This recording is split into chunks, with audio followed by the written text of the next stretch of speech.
Hello students, very good afternoon to all of you. तो देखिए, England में liberalism की हम बात कर रहे थे। लिबरलिज़म के उत्थान के क्या कारण थे, उदारवाद के उत्थान के क्या कारण थे। और लास्ट जो हमने पढ़ा था वो पढ़ा था राजनीतिक दलों का योगदान।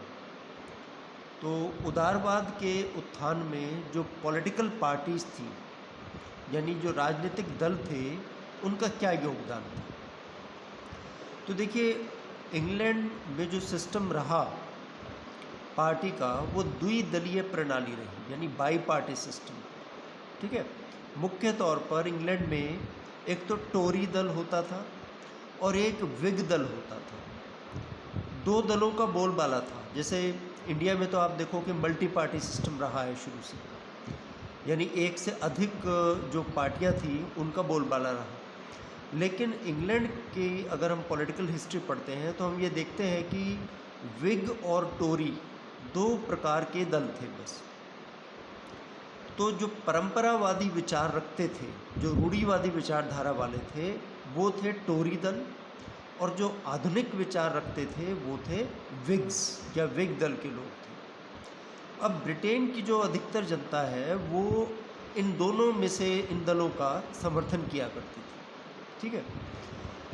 इनमें से कोई एक दल सरकार बना लेता था और दूसरा दल जो है वो विरोधी की भूमिका अदा करता था, यानी वो विपक्ष में हो जाया करता था। विरोधी दल की जो सरकार होती थी वो सरकार, मतलब विरोधी दल के जो लोग होते थे वो सरकार को की जो अनुचित कार्य होते थे उनकी आलोचना किया करते थे, और जन कल्याण करने के लिए जो सत्ता में मौजूद लोग होते थे उन पर दबाव बनाते थे। जैसे आज के टाइम में आप देखो, विपक्ष की जो भूमिका होती है, सकारात्मक भूमिका भी होती है और एक नकारात्मक भूमिका भी होती है, कि अगर कोई सत्तारूढ़ दल के लोग अगर कोई गलत कार्य कर रहे हैं तो उसका विरोध करना। ठीक है। तो इस तरह से दोनों, जब भी मतलब कभी टोरी दल पावर में आ गया, कभी विग दल पावर में आ गया, जो भी पावर में आया, उन दोनों दलों की सरकारों ने बहुत से कानून पारित किए। ठीक है।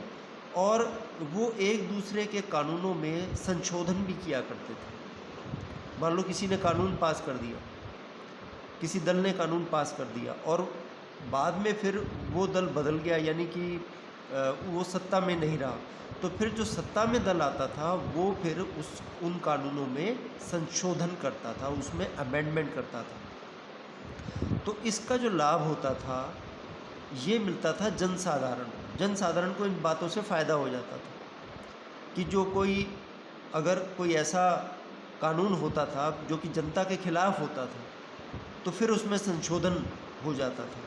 तो इस प्रकार समय समय पर जन कल्याण से संबंधित कानून बनने लगे, जिसके परिणाम स्वरूप उदारवाद का उदय हुआ इंग्लैंड। इसके बाद देखिए, उदारवाद के उदय में बहुत बड़ी भूमिका है फ्रांस और अमेरिका की क्रांतियों की। देखिए, मैंने आपको बताया कि फ्रांस की क्रांति से ही समानता, बंधुत्व, भाईचारे, ठीक है, स्वतंत्रता का हमें एक तरह से विचारधारा मिली। 1789 की जो फ्रांसीसी क्रांति थी वो निरंकुश राजतंत्र के खिलाफ थी। इसमें जनसाधारण की विजय हुई, आप जानते हैं। और क्रांति के बाद फ्रांस के लोगों ने राजतंत्र के स्थान पर प्रजातांत्रिक शासन स्थापित करने का निश्चय किया, और इस क्रांति का इंग्लैंड ने भी समर्थन किया। हालांकि बाद में इंग्लैंड ने इस क्रांति का विरोध करना शुरू कर दिया था, क्योंकि ये क्रांति हिंसक रूप धारण कर गई थी। और आप देखिए कि इंग्लैंड के विग दल में भी फ्रांस की क्रांति को लेकर फूट पड़ गई थी। इंग्लैंड की जनता ने हिंसा का विरोध किया और अंत में फ्रांस में लोकतंत्र स्थापित कर दिया गया। इसी प्रकार आप देखो कि अमेरिका की क्रांति हुई। अमेरिका की जो 13 कॉलोनियाँ थी वो इंग्लैंड के शासन के अधीन थी। ठीक है। और अमेरिका की इन 13 बस्तियों ने, जो कि ब्रिटेन की उपनिवेश हुआ करती थी, विद्रोह कर दिया और ब्रिटेन को, अमेरिका को स्वतंत्र करवाने के लिए मजबूर कर दिया। तो इन दोनों क्रांतियों ने लोकतंत्र के साथ साथ नागरिक अधिकारों की भी प्रेरणा दी। और इसलिए जो है यूरोप में और इंग्लैंड में उदारवाद का उदय हुआ। There was rise of liberalism in England.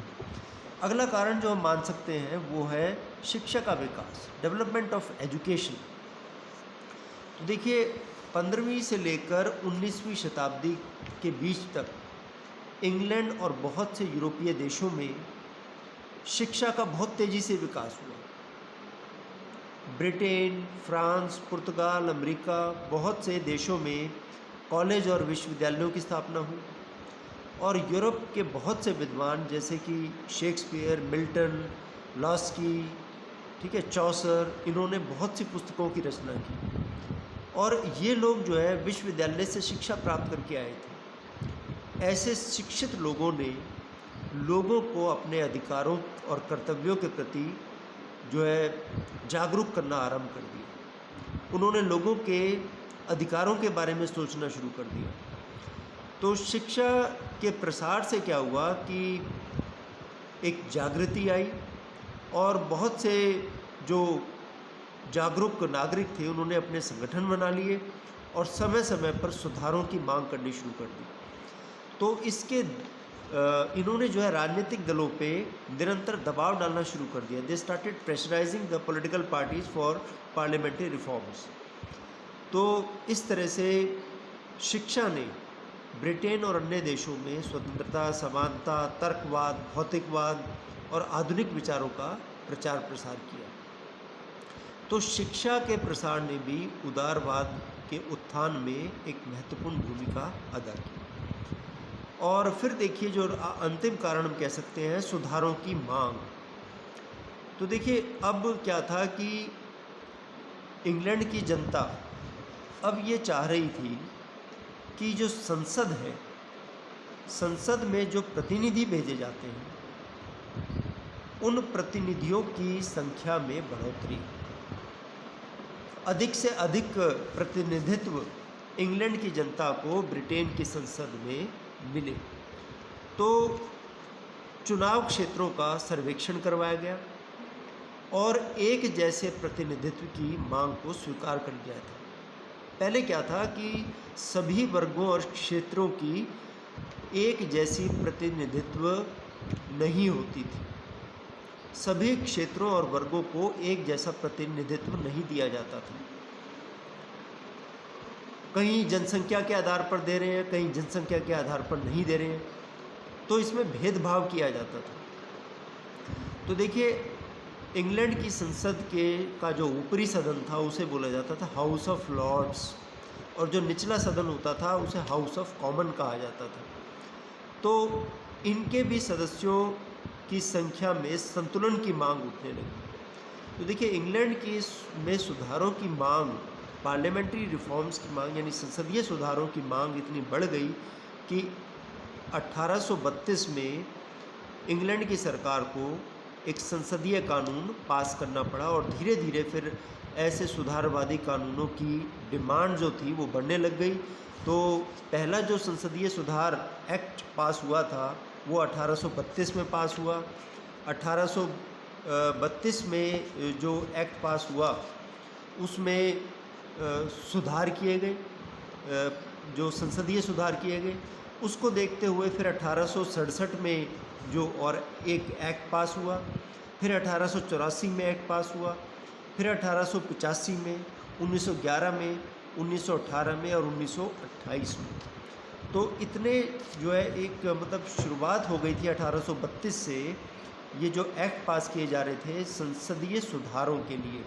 सुधार किस मांग पे था? सुधार इस बात पे था कि संसद में जो प्रतिनिधित्व मिलना चाहिए लोगों को, इंग्लैंड के लोगों को, वो प्रतिनिधित्व क्षेत्रों के अनुसार समान प्रतिनिधित्व मिलना चाहिए। मतलब इसमें कोई भेदभाव नहीं होना चाहिए। पहले क्या था कि भेदभाव था, किसी क्षेत्र से अधिक प्रतिनिधित्व था। कहने का मतलब ये है, जैसे आज आप देखते हो कि हर एक, जैसे हमारे जो संसदीय प्रणाली है, आप देखते हो कि कितनी लोकसभा में कितनी सीट्स हैं, आप सब जानते हो, ठीक है, लगभग 445-450 सीट होती है। तो आप ये देखिए पूरे देश से 445 सीट है। तो मतलब मैं रफली बता रहा हूँ, एग्जैक्ट फिगर तो सुभाष जी बता पाएंगे।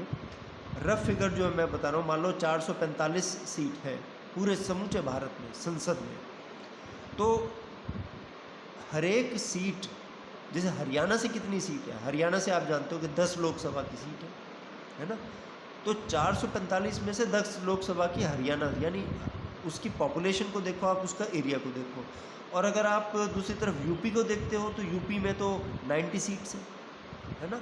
तो प्रतिनिधित्व जो होना चाहिए वो कोई हिसाब से होना चाहिए, इसमें कोई भेदभाव नहीं होना चाहिए। ऐसे नहीं कि हरियाणा छोटा सा राज्य है, यहाँ से 100 सीट होगी लोकसभा में, और जो यूपी है वो बहुत बड़ा राज्य है, वहाँ से केवल 50 सीट हुई, तो ऐसे नहीं होना चाहिए। तो इस तरह के सुधार, और क्या सुधार थे, जैसे मैंने आपको बताया कि 1832, 1867, फिर 1884, 1911, 1918, 1928 में जो एक्ट पास हुए थे, पार्लियामेंट्री रिफॉर्म्स एक्ट, उनमें क्या था कि पहले जो मतदाता होते थे,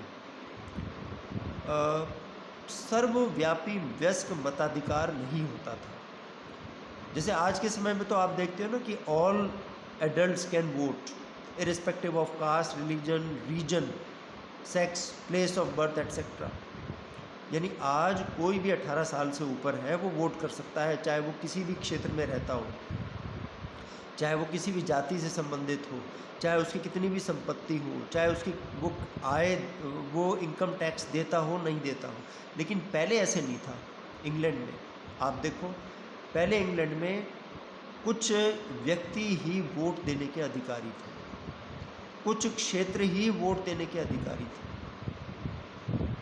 बहुत से कंडीशंस लगा देते थे कि अगर कोई टैक्स देता है तो वो वोट दे सकता था, अगर किसी के पास इतनी संपत्ति है तो वो वोट दे सकता था। तो ये जो सुधार एक्ट मैंने आपको बताए हैं, 1832, 1867, 1884, 1911, 1918, 1928 के जो एक्ट हैं, इन सभी एक्ट्स में अब देखें, महिलाओं को वोट देने का अधिकार नहीं था, लेकिन इन एक्टों के माध्यम से धीरे धीरे उनको भी अधिकार दे दिया गया। पहले क्या था, एक चीज़ और इम्पोर्टेंट है कि पहले गुप्त मतदान प्रणाली नहीं थी इंग्लैंड में। कहने का अर्थ ये कि पता चल जाता था कि किसने किसको वोट दिया। आज के टाइम में देखिए पता नहीं चलता, जब आप वोटिंग कंपार्टमेंट में जाते हैं वोट करने के लिए तो वहाँ कोई नहीं होता, यू आर ऑल अलोन, आप अपना वोट डालकर आ जाते हैं, किसी को नहीं पता कि आपने किसको वोट डाला है, सिर्फ उस मशीन को पता होता है। लेकिन इंग्लैंड में ऐसा सिस्टम था कि वोटिंग ओपन थी, उसमें कोई सीक्रेसी नहीं थी, सीक्रेट बैलेट सिस्टम नहीं था, ठीक है। तो पता लग जाता था किसने किसको वोट दिया। और इसमें क्या होता था, जो बहुत ही इन्फ्लुएंशियल लोग होते थे, वो बहुत ज़्यादा जो प्रभाव रखते थे, वो लोगों को डराते थे, धमकाते थे, हर तरह से उनको प्रलोभन देते थे और वोट जो है अपनी तरफ कर लिया करते थे, ठीक है। अच्छा, पहले क्या था कि ज़्यादा लोग मतलब चुनाव लड़ने के प्रति ज़्यादा जागरूक नहीं थे। उसका कारण ये था कि सांसदों को कोई वेतन नहीं दिया जाता था, कोई इंसेंटिव नहीं होता था। लेकिन धीरे धीरे जो संसदीय सुधार थे, इनमें सब इन बातों का जो है निवारण कर लिया गया, उन समस्याओं का निवारण कर लिया गया जो कि उनके सामने पेश आई, और ऐसे जो है इंग्लैंड में उदारवाद का विकास हुआ। तो इस चैप्टर में जो इम्पोर्टेंट क्वेश्चन है वो यही है कि what were the causes of rise of liberalism in England, कि इंग्लैंड में उदारवाद के उत्थान के क्या कारण थे। अब डेवलपमेंट कैसे हुआ, ये उन संसदीय सुधार जो कानून मैंने आपको बताए, 1832 का कानून, 1867 का कानून, 1884 का, 1911, 1918 और अंततः 1928। बाकी फिर नेक्स्ट क्लास में पढ़ेंगे। Thank you.